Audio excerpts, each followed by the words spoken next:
বিসমিল্লাহির রহমানির রহিম। প্রিয় শিক্ষার্থীবৃন্দ, অনলাইন ক্লাসে তোমাদেরকে স্বাগতম।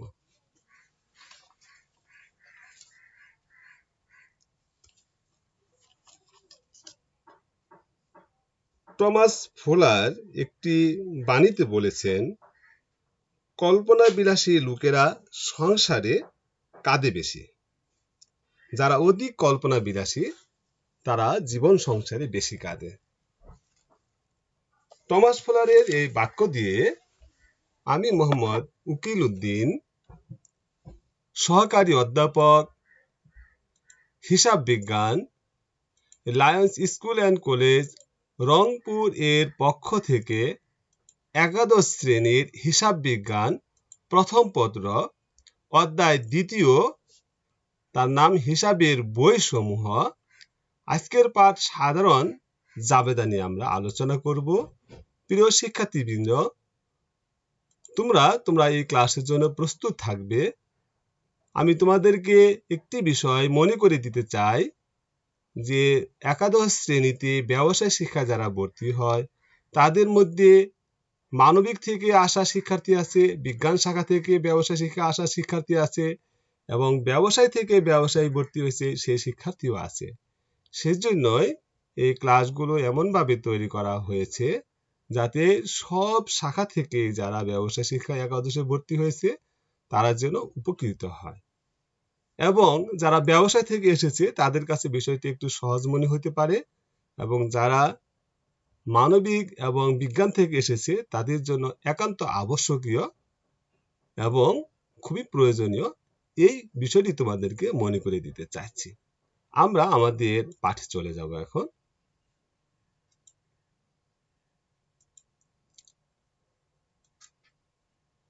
প্রিয় শিক্ষার্থীবৃন্দ, আজকের পাঠ আমাদের সাধারণ জাবেদার কিছু গুরুত্বপূর্ণ আলোচনা এবং সাধারণ জাবেদা আমাদের অনুশীলন নিয়ে আমরা কাজ করব।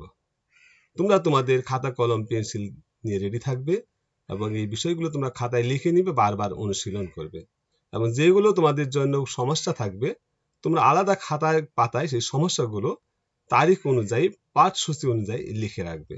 আমরা যখন সরাসরি ক্লাসে অংশগ্রহণ করব এই সমস্যাগুলো নিয়ে আমরা আলোচনা করব ইনশাআল্লাহ।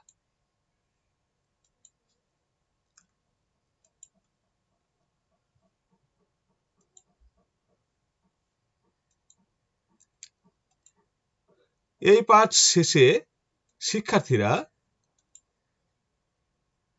বিভিন্ন প্রকার হিসাবের জাবেদাকরণের যে নিয়ম আছে তা তোমরা বলতে পারবে। জাবেদাকরণের ক্ষেত্রে কোন হিসাবটি লিখতে হবে সেটা সম্পর্কে তোমরা ধারণা রাখতে পারবে বা বলতে পারবে এবং সাধারণ জাবেদা করতে পারবে।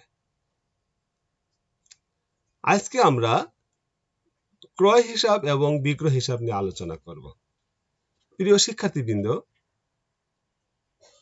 আমাদের লেনদেনগুলোর মধ্যে অধিকাংশ লেনদেনের মধ্যে ক্রয় বা বিক্রয় লেখা থাকে, কিন্তু এই লেনদেনগুলো সমাধান করার সময় সবসময় আমরা ক্রয় বা বিক্রয় লিখতে পারি না।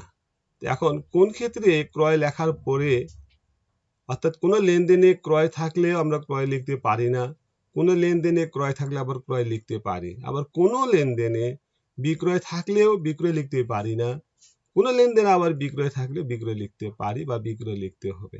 এই যে ক্ষেত্রগুলো, এই ক্ষেত্রগুলো আমাদের জানা প্রয়োজন। সেজন্য আমি আজকের ক্লাসটা প্রথমে এবং ক্রয় বিক্রয় জাবেদার কিছু গুরুত্বপূর্ণ বিষয় নিয়ে আমরা আলোচনা করার সিদ্ধান্ত নিয়েছি। প্রিয় শিক্ষার্থীবৃন্দ, দেখো, ক্রয় হিসাব এবং বিক্রয় হিসাব আমরা কখন লিখব? বিক্রয়ের উদ্দেশ্যে কোনো বস্তু ক্রয় করা হলে তাকে পণ্য বলা হয়। অর্থাৎ মুনাফা অর্জনের উদ্দেশ্যে যে বস্তুটি ক্রয় বিক্রয় করা হয় সেটাই পণ্য বা বস্তু, এবং এই পণ্যটি যখন ক্রয় করা হয় সেখানে ক্রয় হিসাব লিখতে হয়। আবার এই পণ্যটি যখন বিক্রি করা হয় তখন বিক্রয় হিসাব লিখতে হয়। এছাড়া অন্য কোনো কিছু ক্রয় করলে সেখানে ক্রয় লেখা যায় না, অন্য কোনো কিছু বিক্রয় করলে সেখানে বিক্রয় লেখা যায় না। প্রিয় শিক্ষার্থীবৃন্দ, বিষয়টি আরো একটু সহজ করার জন্য আমি পুনরায় আবার উল্লেখ করতে চাই। দেখো, ক্রয় হিসাব এবং বিক্রয় হিসাব কখন লিখতে হয়? বিক্রয়ের উদ্দেশ্যে কোনো বস্তু ক্রয় করা হলে, বিক্রয়ের উদ্দেশ্য বলতে মুনাফা অর্জনের উদ্দেশ্যে আমরা বিক্রি করি, কিন্তু যারা ব্যবসায়ী বিক্রি করে তারা লাভের জন্যই বিক্রি করে। সেই জন্য আমরা বিক্রয়ের উদ্দেশ্যে বা মুনাফা অর্জনের উদ্দেশ্যে যখন কোনো বস্তু ক্রয় করা হয় তাকে বলা হয় পণ্য। আর এই পণ্যটি ক্রয় করা হলে সেখানে ক্রয় হিসাব লিখতে হয়, আবার এই পণ্যটি বিক্রি করা হলে সেখানে বিক্রয় হিসাব লিখতে হয়। সাধারণত পণ্য ক্রয়, মাল ক্রয়, শুধু ক্রয়, বিক্রয়ের উদ্দেশ্যে আসবাবপত্র ক্রয় বা বিক্রয়ের উদ্দেশ্যে অন্য কোনো কিছু ক্রয়, এই সমস্ত ক্রয়ের ক্ষেত্রে ক্রয় লিখতে হয়।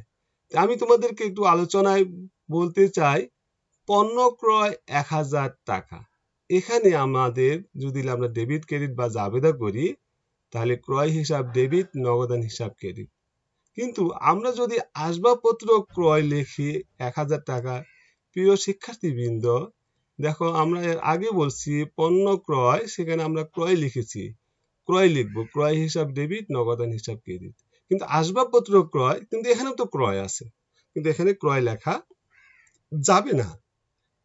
এখানে লিখতে হবে আসবাবপত্র হিসাব ডেবিট, ক্রয় হিসাব আসবাবপত্র হিসাব ডেবিট, নগদান হিসাব ক্রেডিট। তাহলে আসবাবপত্রটা কিন্তু বিক্রয়ের জন্যই কেনা হয়নি, সেই জন্যই এখানে ক্রয় লেখা থাকার পরেও ক্রয় হবে না। আরেকটু সহজ করে অন্যভাবে বলা যায়, ক্রয়ের আগে যদি অন্য কোনো হিসাবের নাম দেওয়া থাকে তাহলে সেখানে ক্রয় না লিখে অন্য হিসাব লিখতে হয়। তাহলে আজকে আমাদের কোথায় ক্রয় লিখতে হবে? পণ্য ক্রয় জায়গায় ক্রয় লিখতে হবে। মাল ক্রয় লেখা থাকলে সেখানেও ক্রয় লিখতে হবে, ক্রয় হিসাব লিখতে হবে। শুধু ক্রয় লেখা থাকলে সেখানেও ক্রয় হিসাব লিখতে হবে। বিক্রয়ের উদ্দেশ্যে কোনো কিছু ক্রয়, যেমন বিক্রয়ের উদ্দেশ্যে আসবাবপত্র ক্রয়, দেখো এখানে আসবাবপত্র ক্রয় লেখা আছে, এখানেও আমাকে ক্রয় লিখতে হবে। পণ্য উত্তোলন, সেখানেও ক্রয় লিখতে হয়। বিজ্ঞাপন বাবদ পণ্য বিতরণ, সেখানেও ক্রয় লিখতে হয়। আগুনে বিনষ্ট বা পানিতে বিনষ্ট পণ্য থাকলেও ক্রয় লিখতে হয়। ক্রয়কৃত পণ্য অন্য কোনো কাজে ব্যবহার করা হলেও সেখানে ক্রয় লিখতে হয়।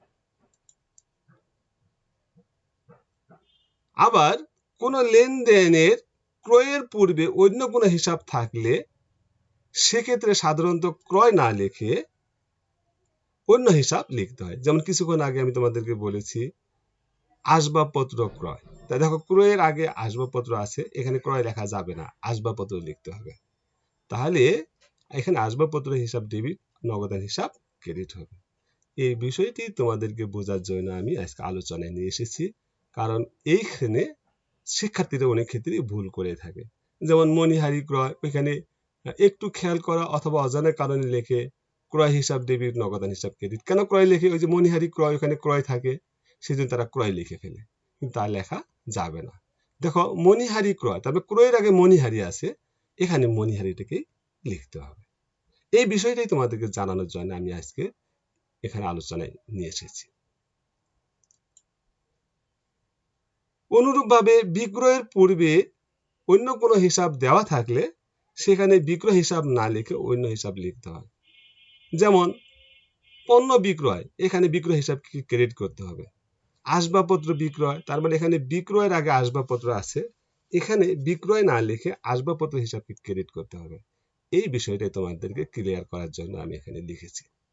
আমি মনে করি তোমরা বারবার পড়লে বিষয়টি পাবে। তাহলে আবার বলি, পণ্য বিক্রয়, তাহলে এখানে আমি যদি করি ডেবিট ক্রেডিট, নগদান হিসাব ডেবিট হবে, বিক্রয় হিসাব ক্রেডিট হবে। দেখো আসবাবপত্র বিক্রয়, এখানে বিক্রয়ের আগে আসবাবপত্র লাগানো হয়েছে, তাই যেহেতু বিক্রয়ের আগে আসবাবপত্র লাগানো হয়েছে এখানে তোমাকে লিখতে হবে নগদান হিসাব ডেবিট, আসবাবপত্র হিসাব ক্রেডিট, কিন্তু বিক্রয় হিসাব লেখা যাবে না। যদি লিখো তাহলে ভুল হয়ে যাবে।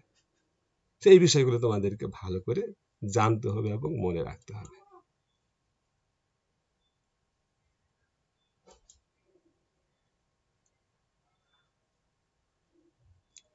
প্রিয় শিক্ষার্থীবৃন্দ, আমরা আজকে পণ্য ক্রয় এবং পণ্য বিক্রয় এই বিষয়ের উপর কিছু লেনদেন লিখেছি এবং সেগুলো সমাধান করব, এবং আজকের আলোচনার সাথে সেটা তোমরা মিলিয়ে নিবে। দেখো জাবেদা আমরা দিয়েছি পণ্য ক্রয় 1000 টাকা,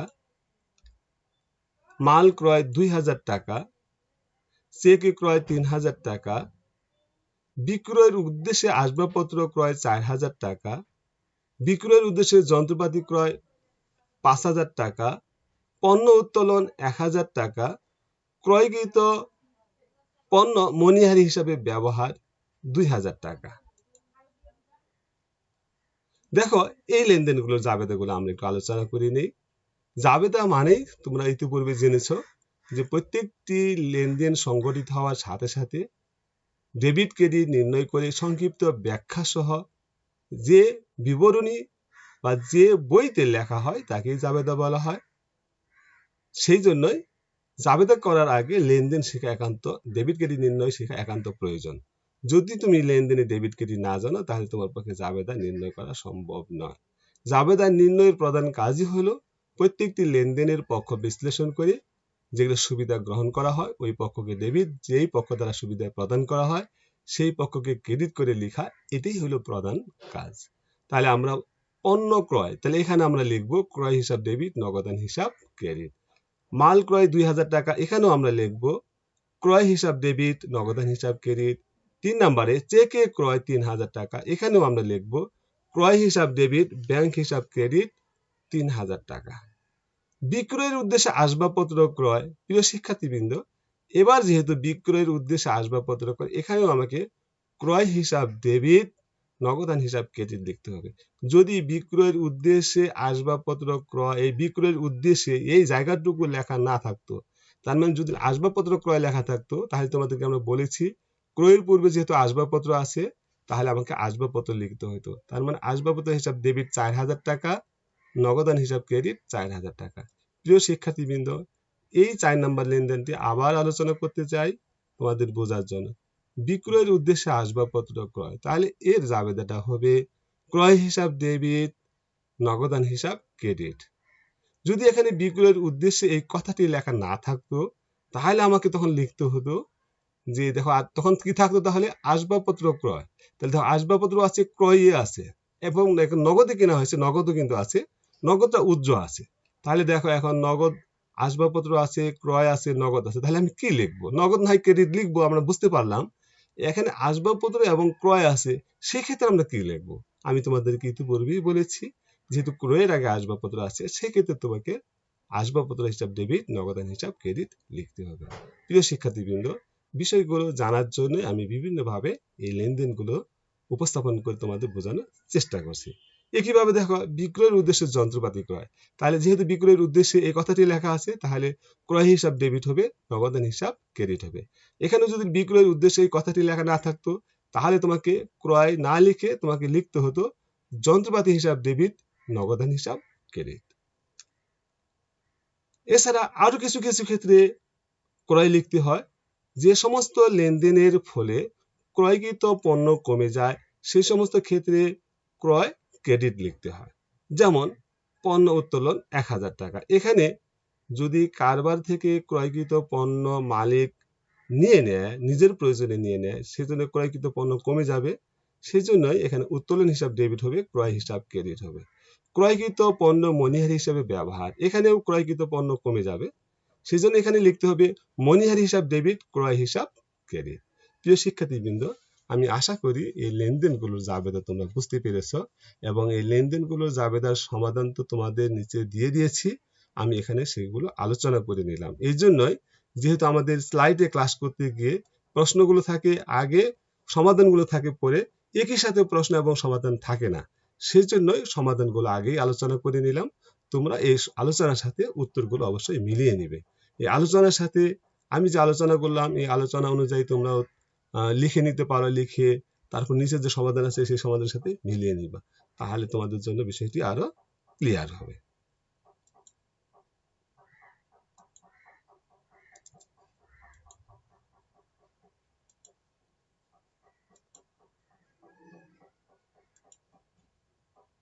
8 নম্বর লেনদেনে দেখো লেখা আছে আগুনে আগুনে বিনষ্ট পণ্য, এখানে ক্রয় আর থাকবে না, আগুনে বিনষ্ট পণ্য 1000 টাকা। তাহলে দেখো ক্রয়কৃত পণ্য কিন্তু কমে যাবে।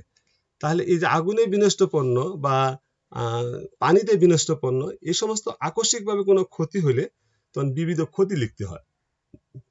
তাহলে এর জাবেদাটা হবে বিবিধ ক্ষতি হিসাব ডেবিট, ক্রয় হিসাব ক্রেডিট।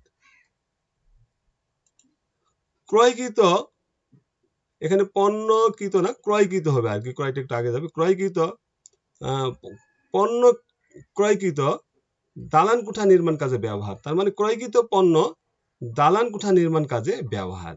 তাহলে ক্রয়কৃত পণ্য কমে যাবে। এবার হবে দালান কোঠা হিসাব ডেবিট হবে, ক্রয় হিসাব ক্রেডিট হবে। প্রিয় শিক্ষার্থীবৃন্দ, আবার 10 নম্বর আমরা দিয়েছি আসবাবপত্র ক্রয়। দেখো এখানে আসবাবপত্র আছে, ক্রয়, ক্রয়ের আগে আসবাবপত্র আছে, তাহলে এবার হবে আসবাবপত্র হিসাব ডেবিট, নগদান হিসাব ক্রেডিট। দেখো ক্রয় নিয়ে আমরা বিভিন্নভাবে আলোচনা করেছি। এই ক্রয় তোমাদেরকে যদি ক্লিয়ার ধারণা না থাকে, তোমরা বিভিন্ন সময় এই ভুল করতে পারো, যাতে এই ভুল না করো সেজন্য এই বিষয়টা আলোচনা করা হয়েছে।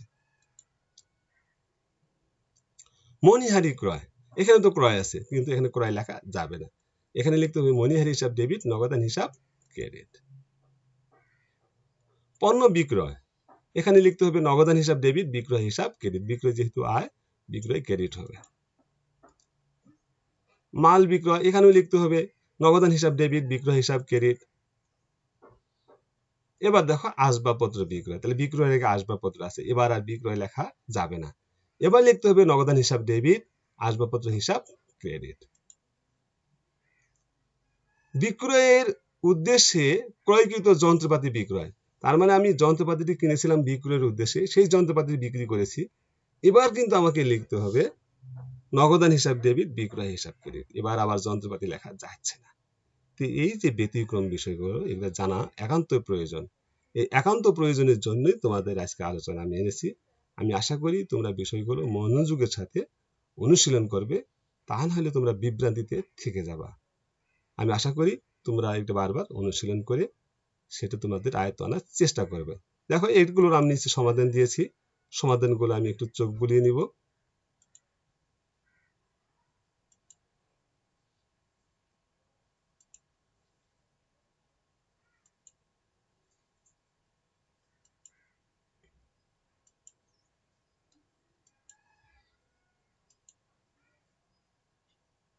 দেখো আমরা পণ্য কিনেছিলাম, ক্রয় হিসাব ডেবিট, নগদান হিসাব ক্রেডিট। তারপরে আবার মাল ক্রয় লিখেছিলাম, তাহলে ক্রয় হিসাব ডেবিট, নগদান হিসাব ক্রেডিট। আবার আমরা লিখেছিলাম শুধু ক্রয় লেখা ছিল, সেখানে ক্রয় হিসাব ডেবিট, নগদান হিসাব ক্রেডিট। বিক্রয়ের উদ্দেশ্যে আসবাবপত্র ক্রয় ছিল, সেখানে ক্রয় ডেবিট, নগদান ক্রেডিট। বিক্রয়ের উদ্দেশ্যে যন্ত্রপাতি হয়তো ক্রয় ছিল, ক্রয় ডেবিট, নগদান ক্রেডিট। আর মালিক কর্তৃক পণ্য উত্তোলন, সেখানে উত্তোলন হিসাব ডেবিট, ক্রয় হিসাব ক্রেডিট। তারপর ক্রয়কৃত পণ্য মনিহারি হিসাবে ব্যবহার, এখানে মনিহারি হিসাব ডেবিট, ক্রয় হিসাব ক্রেডিট।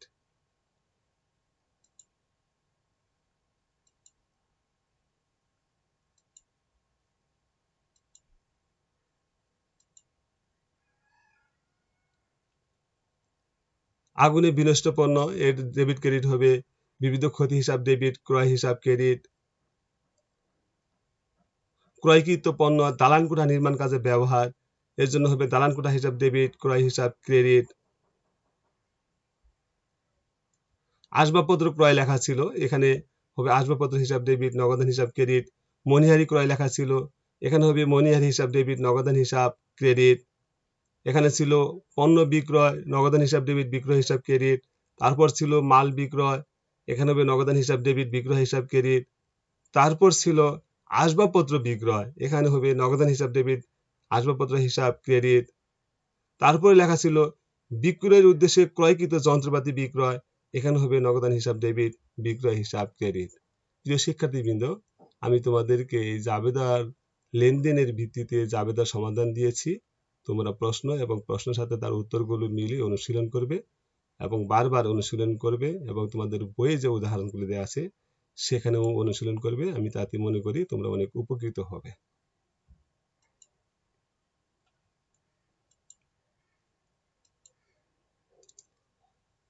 আজকের মূল্যায়ন হলো পণ্য কাকে বলে বলতে পারবে, ক্রয় কাকে বলে এবং বিক্রয় কাকে বলে বলতে পারবে, কোন ক্ষেত্রে ক্রয় হিসাব লিখতে হয়, কোন ক্ষেত্রে বিক্রয় হিসাব লিখতে হয়।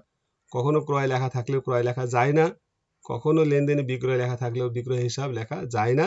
এই বিষয়টি তোমরা বলতে পারবে, লিখতে পারবে, সমাধান করতে পারবে। প্রিয় শিক্ষার্থীবৃন্দ, তোমাদের জন্য বাড়ির কাজ রেখেছি, বাড়ির কাজগুলো অবশ্যই তোমরা করে রাখবে, করে নিয়ে আসবে। আমি ইনশাল্লাহ যখন সরাসরি ক্লাস হবো বিষয়গুলো তোমরা দেখবো এবং সমস্যা থাকলে সেটা সমাধান করব। তো প্রিয় শিক্ষার্থীবৃন্দ, আজকের ক্লাসে আমি এখানে ইতি টানতে চাচ্ছি। আগামী ক্লাসের জন্য তোমরা প্রস্তুত থাকবে। আবার ইনশাল্লাহ তোমাদের সাথে অনলাইন ক্লাসের মাধ্যমে আমি আমাদের পাঠ্যসূচি চালিয়ে যাব এই প্রত্যাশা রাখি। তোমাদের সকলকে ধন্যবাদ জানাই এবং তোমরা সবাই সুস্থ থাকবে এবং সুন্দর থাকবে। তোমাদের স্বপ্নযাত্রার পড়ালেখা তোমরা চালিয়ে যাবে এই প্রত্যাশা রেখে এখানে ইতি টানছি। আল্লাহ হাফেজ। আসসালাম।